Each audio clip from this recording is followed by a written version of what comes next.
तर मित्रांनो, तुम्ही एक लाईट वेट मध्ये गाडी घ्यायचा विचार करताय, तुम्हाला लोडिंग मध्ये तुम्हाला एक डेली पर्पज साठी गाडी घ्यायची, तर आजची मित्रांनो गाडी ही थोडी स्पेशल राहणार आहे आणि मार्केटमध्ये हल्ली जर पाहिलं तर ह्या गाडीला खूप प्रमाणात डिमांड आहे। त्याचं कारण म्हणजे गाडीला तुम्ही पाहू शकता डबल टॉप मध्ये असणार आहे, गाडीचं इंटेरियर देखील अतिशय नीट आणि क्लिअर मध्ये असणार आहे।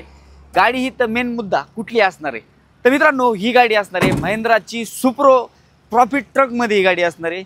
MH12 मध्ये अतिशय सुंदर आणि नीट अँड क्लिअर आणि प्रॉपर यूज मधली असणार आहे। गाडीचे टायर जर पाहिले तर चारही टायर जवळपास 90% 80% टायर्स देखील आहेत। विशेषतः बॉडी जर पाहिली तुम्ही, बॉडीला देखील अतिशय उत्तम आणि भरीव अशी लोखंडी बॉडी मधली गाडी असणार आहे। बाकी ओव्हरऑल तुम्ही व्हिडिओच्या माध्यमातून देखील पाहू शकता। गाडीचं डिटेल काय असणार आहे तर 2022 ची गाडी असणार आहे, एक 60,000च्या आसपास चाललेली आहे। प्राइस ही जी आपण काय कोट करतोय तर प्राइस आपण हिचे 5,20,000 रुपये कोट करतोय, त्याच्यामध्ये देखील कमी जास्ती होऊन जाईल। तर मित्रांनो ही राहिली गाडीची डिटेल्स माहिती वगैरे। अजून काही तुम्हाला फोटो पाहिजे असेल स्क्रीनवरती नंबर दिलेला आहे, तुम्ही कॉल करून गाडीचे फोटो प्राइस डिटेल्स अन्य माहिती वगैरे विचारू शकता।